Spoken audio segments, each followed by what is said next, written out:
Hey, y'all, this is a friendly reminder that the same Holy Spirit that lives inside of them lives in you, okay? You don't need to go to anybody to hear from God. You have the same access, okay?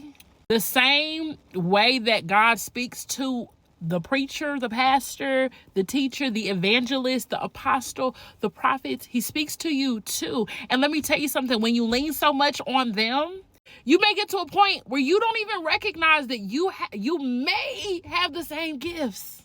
You lean too much on anything, you are making yourself handicapped. You're making that a crutch when very possible you may walk the same walk, talk the same talk. You're just not allowing yourself to, because you're giving someone else the right to do that in your life. You know what I mean? Does that make sense? I really hope that makes sense. But you have the same Holy Spirit. Okay, maybe you need to exercise it more. Maybe you need to utilize it more. Maybe you need to commune with it more and build relationship with him.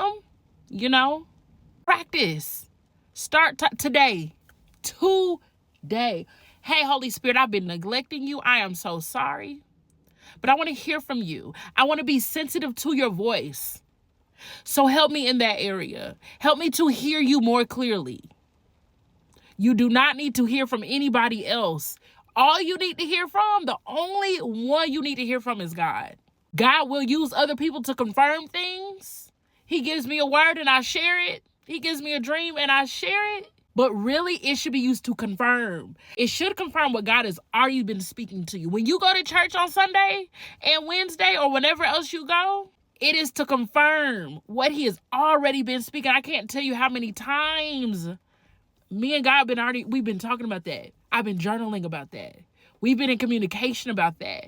Then the preacher comes and he says what he says. Oh, that's just confirmation. Oh, that just helps me go a little bit deeper into that conversation. Then I go back and take it to God and we're still talking about it. Realistically, if you do not have your own relationship with God, where you don't hear his voice and you're not being led and guided by him, you really should not be listening to any prophets, any teachers, any preachers, because you're gullible and you won't have the discernment to know that, okay, that's not for me, or that is for me, or that doesn't sound like God.